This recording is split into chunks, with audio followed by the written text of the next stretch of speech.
Bueno, en principio pedirte una reflexión a partir del fallecimiento de Chávez, preguntarte qué importancia tenía su liderazgo para el conjunto de nuestro continente. Pues yo la verdad que creo que la muerte de Chávez no se puede reflexionar.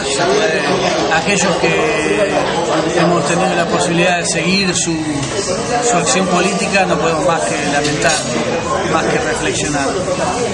Lo que sí uno puede hacer es poner en dimensión a Hugo Chávez en función de qué significó en estos últimos 20 o 15 o 20 años en América Latina, ¿no? Recordemos que Hugo Chávez fue el primero que le quebró la espina dorsal al neoliberalismo en América Latina, fue el primero que enfrentó las políticas del consenso de Washington instaladas en la década del 80 por Ronald Reagan y su séquito, y fue el primero que empezó a hablar nuevamente en América Latina de palabras olvidadas como revolución y socialismo después de la caída del muro, ¿no? Y ese Chávez es el mismo que junto a Néstor Kirchner entierran el ALCA en el 2005 en Mar del Plata, que le dicen que no a Bush, y es el mismo que genera la construcción de la UNASUR en un eje fundamental, que es el entendimiento entre Caracas y Buenos Aires, equilibra el poder hegemónico que Brasil quiere imponer naturalmente en la región, ¿no? Entonces la pérdida de Chávez deja de alguna manera desequilibrada la región, y después yo creo que la principal virtud o el principal legado de Chávez es volver a pensar América Latina desde América Latina. Yo creo que él fue el primero que empezó a hinchar las bolas con Bolívar, con lo bolivariano, con esa herencia histórica que teníamos olvidada, olvidada no en términos individuales, pero sí en términos colectivos. La puesta en común nuevamente de la historia lo inicia Chávez. Una de las cosas que te lleva a pensar, han pasado todos estos procesos latinoamericanos, ya llevan bastantes años, en promedio 10 años más o menos. Una de las cosas que uno lo empieza a pensar es la continuidad, cómo algunos líderes mueren, el caso de Néstor Kirchner, Chávez. Sí, bueno, es un tema la continuidad, porque uno siempre dice los liderazgos fuertes no permiten continuidades. Sin embargo, muere Néstor Kirchner y continúa Cristina Fernández de Kirchner. Lula no muere, pero es sucedido por Dilma Rousseff. Chávez fallece, pero está Nicolás Maduro y seguramente va a arrasar en las próximas elecciones solamente por lo que provocó, el dolor que provocó la muerte de Chávez en Venezuela.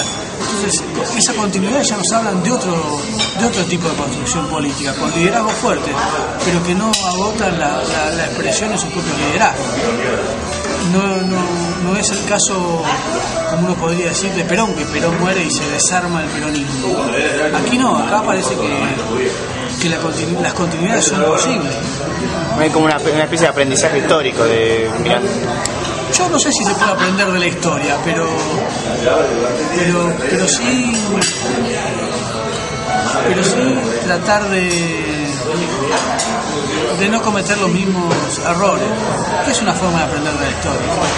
El nivel de confrontación, ¿no?, que tuvo Venezuela, sobre todo con los grandes poderes internacionales, hay como algo que uno le despierta de la capacidad de un país latinoamericano para pararse de manos ante esas potencias, en caso puntual Estados Unidos.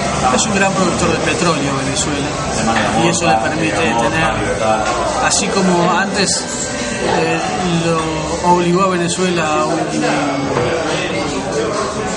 a un largo proceso de explotación por parte de las empresas transnacionales.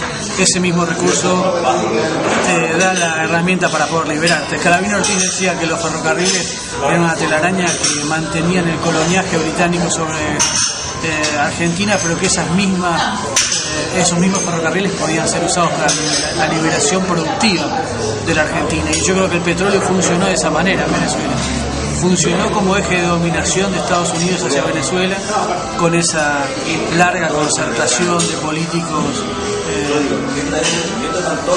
cómplices del poder norteamericano, y que también sirvió para poder liberar a Venezuela e iniciar un proceso de mayor independencia y autonomía respecto a los poderes centrales. Y una más, ¿por qué crees que se da este fenómeno tan particular que incluso en todo lo que duró su tratamiento, incluso ahora con la noticia de su fallecimiento, se producen estas movilizaciones en distintos puntos de Latinoamérica? Los pueblos, cuando los pueblos se manifiestan, lo hacen de forma colectiva. Y los pueblos en la calle hacen que los países sean mejores. No hay mejor imagen de un país que un pueblo celebrando o despidiendo con dolor, pero con respeto a su propio líder, en el sentido de que no hay intermediarios, ¿no? El pueblo está en la calle y el pueblo, como decía Raúl González Tuñón, ¿no? Cuando murió Gardel, un pueblo lo llora, y cuando un pueblo llora está todo dicho. Y yo creo que las manifestaciones populares latinoamericanas demuestran que las mayorías lloran a los líderes como Chávez, y las muertes como la de Chávez te sirven para darte cuenta de qué lado estás, ¿no? Si uno quiere saber quién es Chávez, lo primero que tiene que hacer es saber quiénes lo lloran y quiénes se alegran por su muerte. Y eso define a Chávez.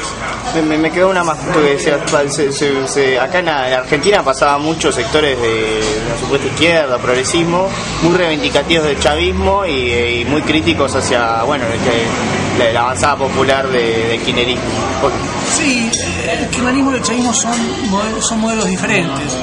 Hay un socialismo del siglo XXI pacífico, andino, es decir,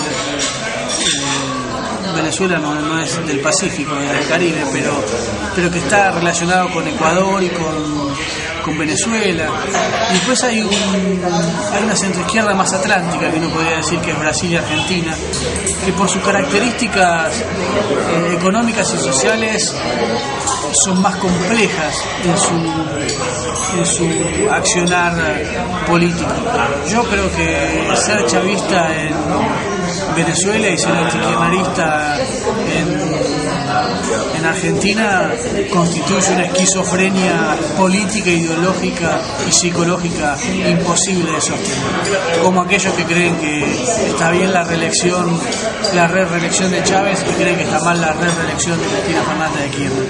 Es insostenible una cosa con la otra. Uno puede analizar diferencias de profundización, puede analizar diferentes construcciones políticas, diferentes construcciones con mayor autonomía de las bases en un lado o en otro, pero no entender que en algún punto son parte de un mismo proceso es